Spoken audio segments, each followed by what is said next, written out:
하나님 말씀 함께 보도록 하겠습니다. 오늘 우리가 함께 볼 하나님 말씀은 마가복음 1장 16절부터 20절까지 말씀입니다. 마가복음 1장 16절부터 20절까지 말씀, 우리 다 같이 한 목소리로 말씀 함께 보도록 하겠습니다. 갈릴리 해변으로 지나가시다가 시몬과 그 형제 안드레가 바다에 금을 던지는 것을 보시니 그들은 어부라. 예수께서 이르시되 나를 따라오라. 내가 너희로 사람을 낚는 어부가 되게 하리라 하시니 곧 그물을 버려두고 따르니라. 조금 더 가시다가 세베대의 아들 야고보와 그 형제 요한을 보시니 그들도 배에 있어 그물을 깁는데 곧 부르시니 그 아버지 세베대를 품꾼들과 함께 배에 버려두고 예수를 따라가니라. 아멘. 오늘 기도의 두 번째 시간에는 소명에는 반드시 선택이 따른다라는 제목으로 우리가 함께 말씀 나누기를 원합니다. 우리 기독교의 그 시간관에서 가장 중요한 개념은 뭐냐면 모든 시간은 현재적이면서 미래적이다라는 거예요. 그러니까 기독교의 시간관은요, 직선적인 시간으로 하나님이 태초에 천지를 만드신 것부터 이 세상이 끝이 올 때까지 직선으로 관통되어 있는 거고요. 우리는 그 직선의 어딘가쯤을 살아가고 있는 겁니다. 불교는 윤회를 얘기하죠. 원형 사상입니다. 돌고 돈다라고 이야기를 해요. 뭐 내가 쌓은 업에 따라, 내가 쌓은 덕에 따라 뭐 동물로 태어나기도 하고 벌레로 태어나기도 하고 사람으로 태어나기도 하고, 하지만 우리 기독교의 시간관은 그런 원형의 시간관이 아니라 한 번 간 것은 다시 돌이킬 수가 없는 것, 한 번 지나간 시간은 다시 붙잡을 수가 없는 것.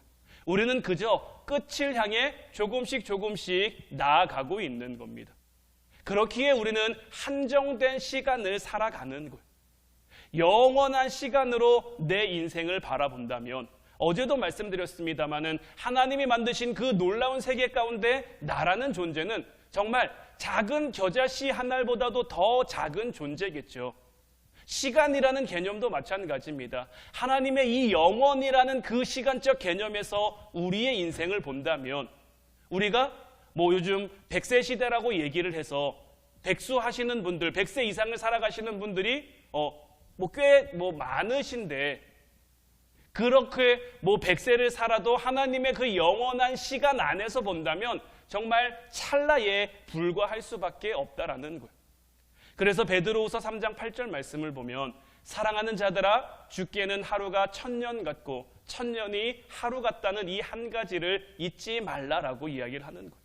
이 말씀은 하나님의 시간이 우리가 겪는 시간과 얼마나 다른지를 분명하게 이야기해주고 있는 거예요. 우리의 존재도 그렇고요, 우리의 시간도 그렇고요, 하나님의 그 영원하심에 비하면 정말 아무것도 아닌 것일 수밖에 없는 거예요. 그러나 우리가 하나님의 그 시간으로 초대받는 그 순간, 우리는 잠깐의 시간을 통해 하나님의 영혼을 체험하고 하나님의 영혼을 경험하고 만나게 되는 거죠.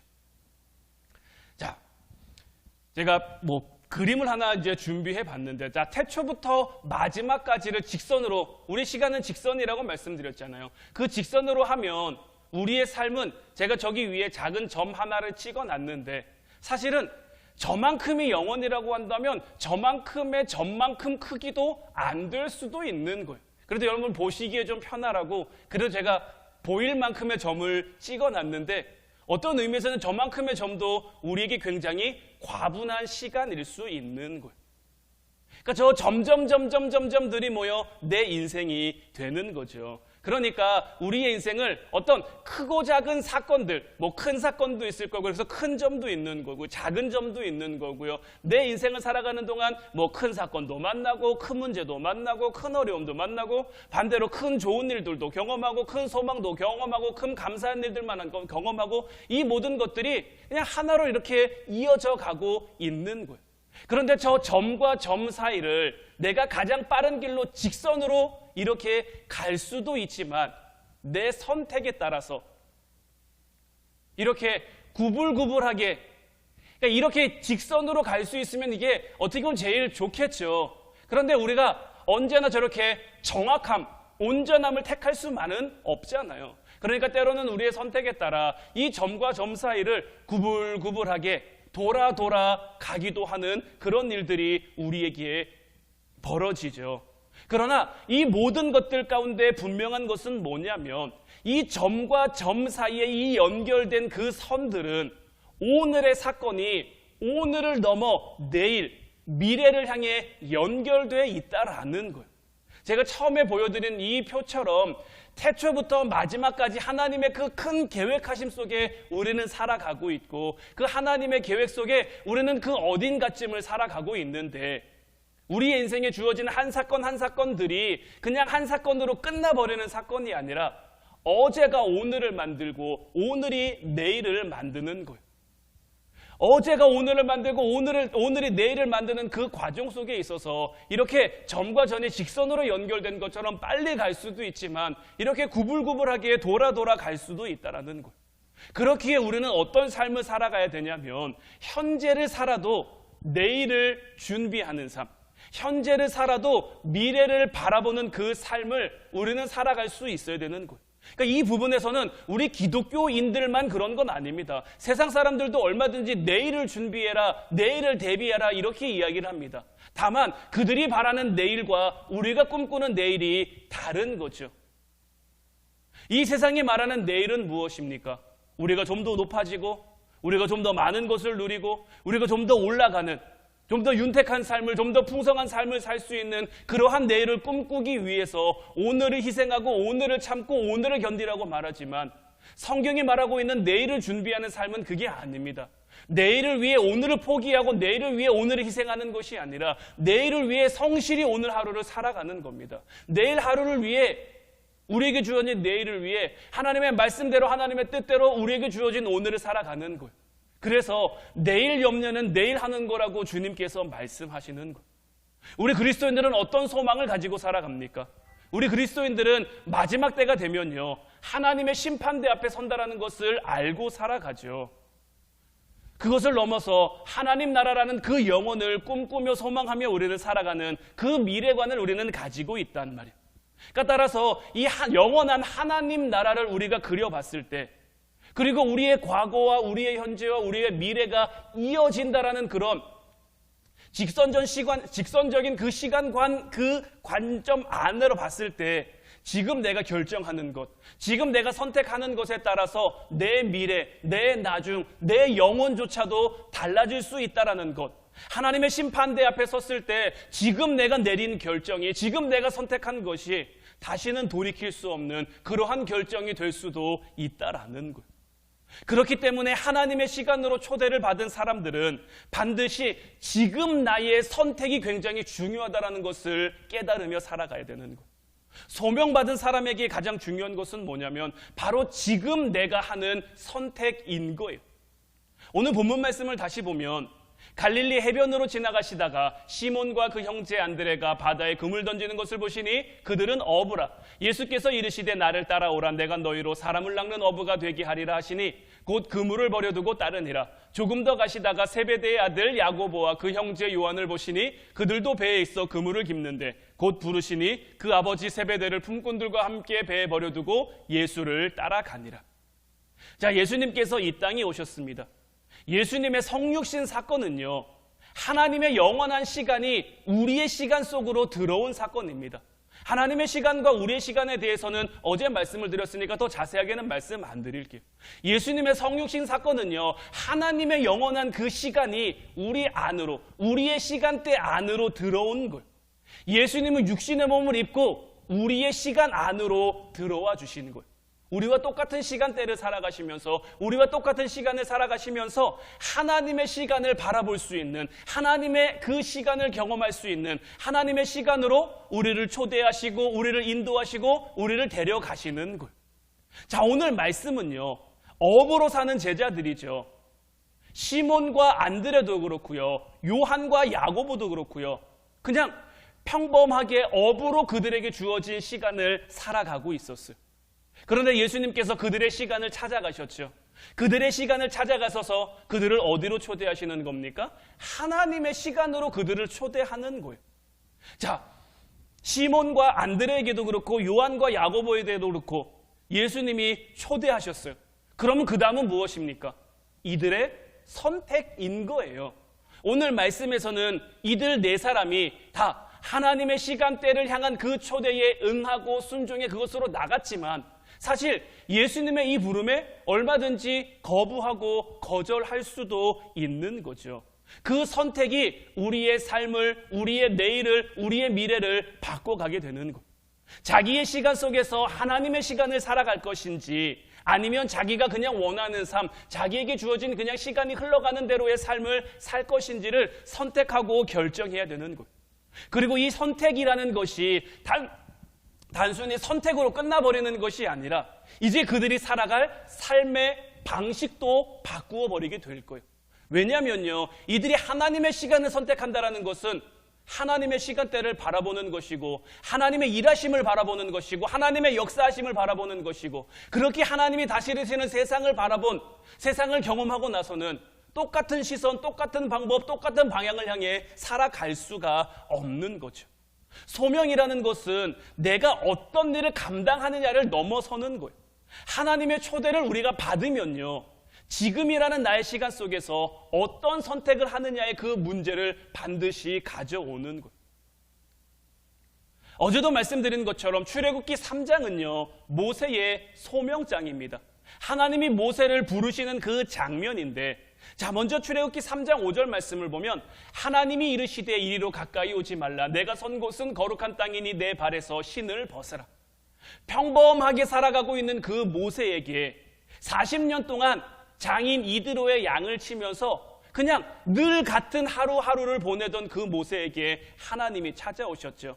하나님의 시간대로 모세를 초청하셨죠. 그래서 그 거룩한 곳으로 모세를 인도하셨단 말이에요. 그리고 난 다음에 모세에게 무엇을 말씀하십니까? 출애굽기 3장 10절 말씀을 보면 이제 내가 너를 바로에게 보내어 너에게 내 백성 이스라엘 자손을 애굽에서 인도하여 내게 하리라. 모세에게 소명을 주신단 말이에요. 하나님의 시간대로 초청하시고 그에게 소명을 주시는 거예요. 이 부르심 앞에 모세는 선택해야 되는 거죠. 근데 성경을 보면 어떻습니까? 모세가 처음부터 이 하나님의 부르심에, 하나님이 주신 소명에 기쁜 마음으로 아멘 제가 하겠습니다, 아멘 제가 가겠습니다 이렇게 대답하지는 않았죠. 왜냐하면요, 이미 모세는 나이가 많거든요. 이미 80세라는 그 나이가 무언가 새로운 도전을 하기에, 무언가 새로운 소명을 향해 나아가기에 적지 않은 나이란 말이에요. 더더군다나 그 나라 이스라엘, 히브리 민족을 위해서 자기가 한번 꿈을 꿨다가 그 꿈이 꺾여버렸잖아요. 그 꿈 때문에 자기가 도망자가 돼서 이 미디안 광야에 나와서 양을 치는 목자가 돼서 살아가고 있는데 하나님의 소명이 한 번에 그에게 확 이렇게 다가올 수가 없는 거죠. 그러니까 할 수 있는 핑계를 다 대면서 하나님의 소명을 거부하는 거예요. 그러나 하나님께서 그를 설득하시고 하나님이 준비하신 것들로 인해서 모세는 애굽으로 향하게 되는 것이고, 그렇게 하나님의 소명을 감당하는, 하나님의 시간을 살아가는 하나님의 일꾼이 된 거죠. 믿음의 조상 아브라함도 마찬가지입니다. 이 아브라함은요, 원래 갈대아 우르 지역에서 살고 있었죠. 이 갈대아 우르 지역은요, 그 당시 문명이 최고로 발달한 지역이었습니다. 그곳에서 나름 자식은 없지만 그 아내 사레와 함께 편안한 삶, 안락한 삶, 그래도 나름 괜찮은 삶을 살았단 말이에요. 지난번에도 말씀드렸습니다마는 아브람 이름의 뜻이 뭐죠? 큰아버지, 존귀한 아버지라는 뜻이에요. 자식은 없지만 그래도 꽤 괜찮은 이름을 가지고 있는 것. 사레라는 이름의 뜻은 무엇인지 아십니까? 사레는 나의 공주라는 뜻이에요. 공주. 그러니까 이 이름만 봐도 그냥 그들이 꽤 괜찮은 삶을 살았겠구나라는 것을 우리가 얼마든지 생각해 볼 수가 있는 거죠. 그런데 이런 아브라함에게 하나님이 나타나셔서 무엇을 말씀하십니까? 창세기 12장 1절부터 3절까지 말씀을 보면 여호와께서 아브라함에게 이르시되 너는 너의 고향과 친척과 아버지의 집을 떠나 내가 내게 보여줄 땅으로 가라. 내가 너로 큰 민족을 이루고 내게 복을 주어 내 이름을 창대하게 하리니 너는 복이 될지라. 너를 축복하는 자에게는 내가 복을 내리고 너를 저주하는 자에게는 내가 저주하리니 땅의 모든 족속이 너로 말미암아 복을 얻을 것이라 하신지라. 자, 이 하나님의 부르심 앞에 이 아브라함은 뭐 해야 됩니까? 선택해야 되는 거죠. 하나님의 말씀을 따를 건지 아니면 하나님의 말씀을 거부하고 그냥 지금 자기에게 주어진 그 삶을 그냥 살아갈 건지를 결정해야 하는 거죠. 그런데 이 아브라함의 선택에 대해서 우리가 믿음장이라고 부르는 히브리서 11장을 보면요, 이렇게 표현하고 있더라고요. 히브리서 11장 8절부터 10절까지 말씀을 보면 믿음으로 아브라함은 부르심을 받았을 때에 순종하여 장래의 유업으로 받을 땅에 나아갈새 갈 바를 알지 못하고 나아갔으며 믿음으로 그가 이방의 땅에 있는 것 같이 약속의 땅에 거류하여 동일한 약속을 유업으로 함께 받은 이삭 및 야곱과 더불어 장막에 거였으니 이는 그가 하나님이 계획하시고 지으실 터가 있는 성을 바랐습니다. 자, 아브라함은 갈 바를 알지 못하고 장래 유업으로 받을 땅에 나아가는데 갈 바를 알지 못하고 나아갔다라는 거예요. 하나님이 계획하시고 하나님이 지으실 터가 있는 그 성을 바라는 선택을 했다라고 히브리 기자는 우리들에게 설명을 해주고 있는데, 이 아브라함 역시 이런 선택을 할 수 있는 것이 어떤 이유입니까? 그에게 찾아오신 하나님의 시간대를 경험하고 바라보고 깨달은 거죠. 처음부터 깨달아진 것은 아니지만 가는 동안 그의 믿음이, 그의 신앙이 점점 자라고 성장해 훗날 그의 아들 이삭을 하나님 앞에 제물로 드리기까지 그만큼의 믿음으로 성장할 수 있었던 거죠. 그런데 그 모든 것들의 시작이 언제입니까? 하나님이 찾아오셔서 그를 부르시는 그 장면인 거예요. 여기서 아브라함이 하나님 저는 안 갈래요. 하나님 저는 안 가겠습니다. 하나님 저는 여기가 좋습니다. 이렇게 선택하고 이렇게 대답했다면 오늘날 우리가 기억하고 우리가 아는 그 아브라함은 없을 수도 있는 거죠. 이것은 오늘을 살아가고 있는 우리들에게도 마찬가지입니다. 우리도 또한 우리에게 주어진 오늘의 시간을 중요하게 바라볼 수 있어야 되는 거예요. 우리가 하나님의 시간에 초대를 받았다면, 하나님의 부르심을 받았다면 그 부르심에 대한 나의 선택과 나의 반응, 그리고 충성된 헌신이 우리의 미래를 바꾸어 가기 때문인 거예요. 하나님이 모세를 부르셨을 때 모세의 순종이 모세로 하여금 이스라엘 민족의 역사적인 지도자가 되게 했어요. 하나님이 아브라함을 부르셨을 때 아브라함의 그 순종이, 아브라함의 그 결단이 아브라함으로 하여금 믿음의 조상이 되게 했어요. 처음부터 그런 것이 아니에요. 그들의 하나님의 시간대를 향한 선택이 하나씩 이어져 그들의 미래를 만든 것이고, 그들의 미래가 훗날 우리에게 전해져 모세로 하여금 이스라엘의 위대한 지도자, 아브라함으로 하여금 믿음의 조상이라고 부를 수 있도록 그렇게 만들어진 거죠.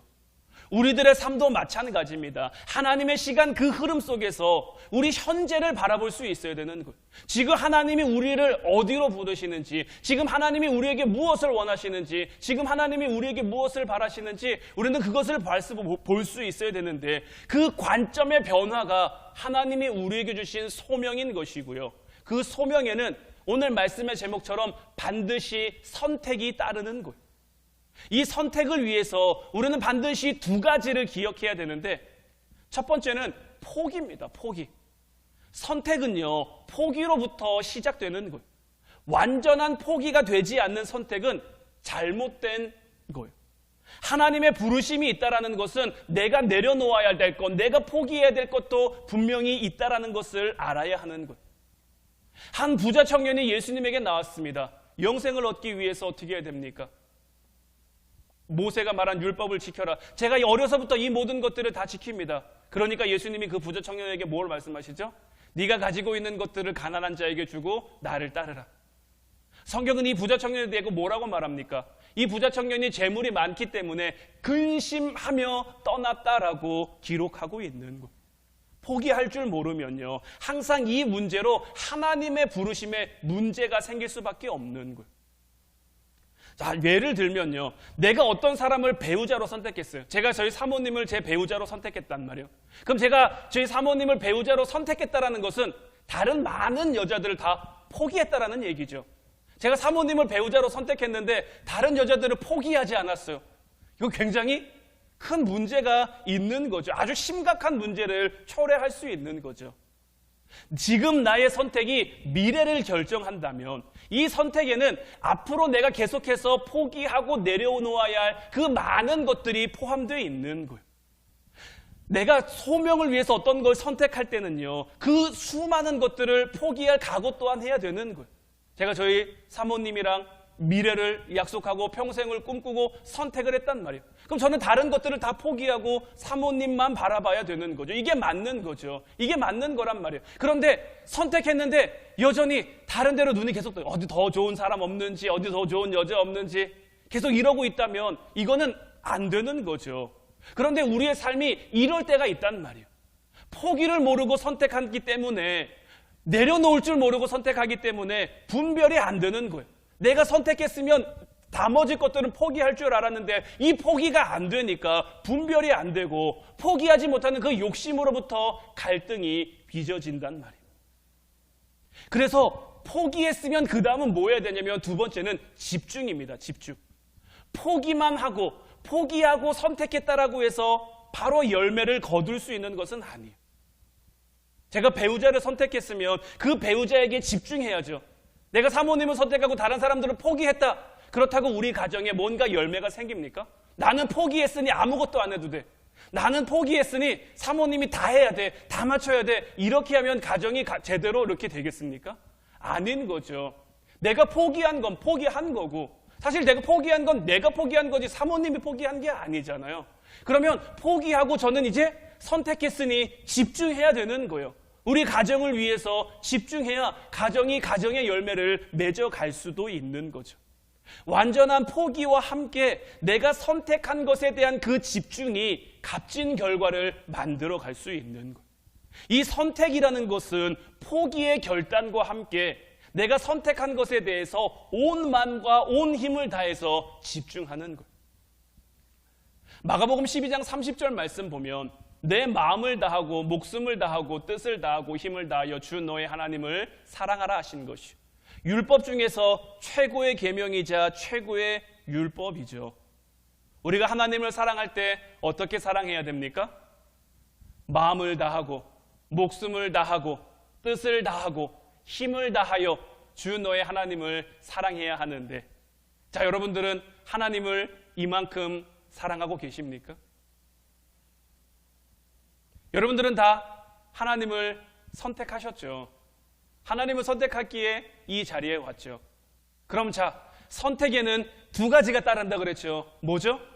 포기와 집중이란 말이에요. 여러분들은 하나님을 위해 무엇을 포기하십니까? 여러분들은 하나님께 나아가기 위해 무엇을 집중하십니까? 이 포기와 집중이 나를 위한 것이 되어야 됩니까? 하나님을 위한 것이 되어야 됩니까? 하나님을 위한 것이 되어야죠. 그런데 때론 우리는 그냥 나를 위한 거 잠깐 내려놓고, 나를 위한 거 잠깐 뒤로 놓고, 하나님 내가 이만큼 포기했는데, 내가 이만큼 내려놨는데 하나님은 왜 나 몰라주십니까? 하나님은 왜 나 알아주시지 않습니까? 하나님은 우리를 사랑하셔서 무엇을 포기하셨습니까?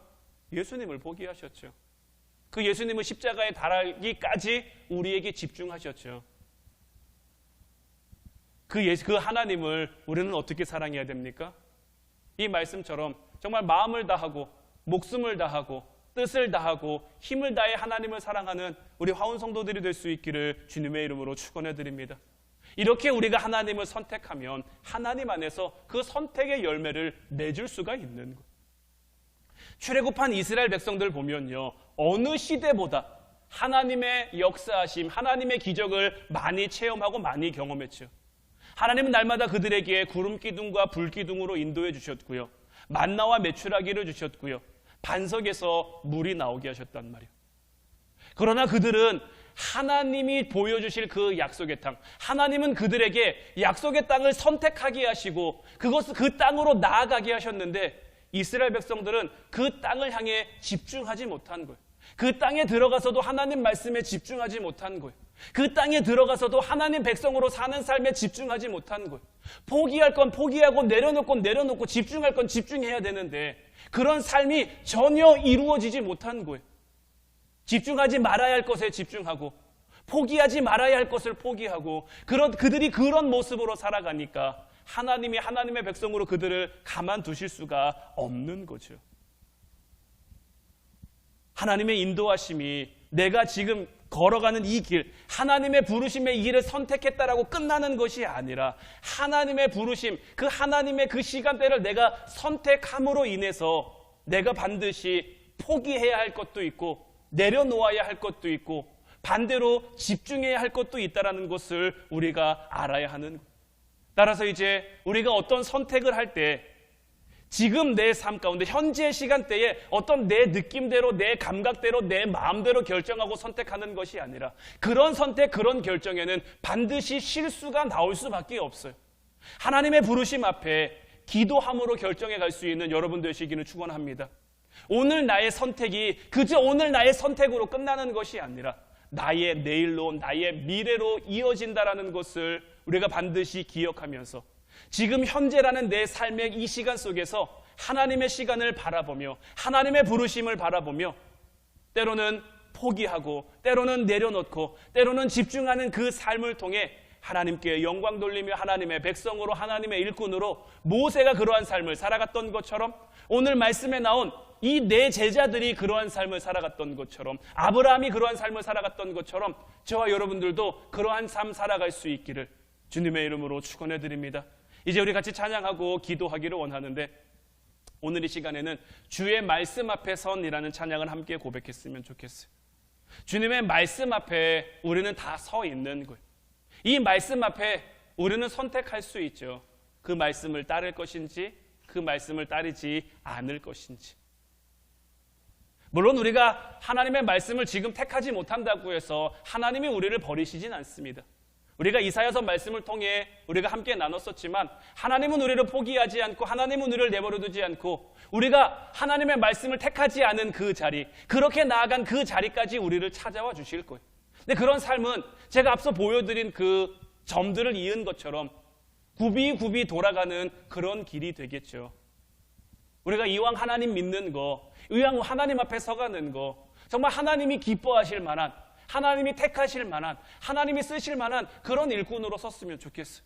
우리가 사순절 기간을 보내고 있는데 이 사순절 기간 예수님의 십자가를 더욱 바라보며 예수님의 십자가를 더욱 묵상하며 주님이 가신 그 길을 깨달아 그 길을 따라 걸어갈 수 있는 올 우리 교회 표어처럼 하나님을 사랑함으로 기꺼이 우리에게 주어주신 그 길, 하나님의 부르심 가운데로 하나님의 시간대 가운데로 주님 말씀 앞에 우리를 서게 하셨을 때 아멘으로 순종하면서 하나님이 그토록 찾으시던 그 한 사람이 되어 이 세상을 향한 거룩한 생명빛 되고 이 세상을 위한 구원의 소망 되고 이 세상을 이길 주님의 군사 되고 이 세상을 섬길 주님의 손과 발 되어 영원한 하나님 나라를 함께 만들어가는 우리가 되게 해달라고 우리 함께 찬양하고 기도하도록 하겠습니다.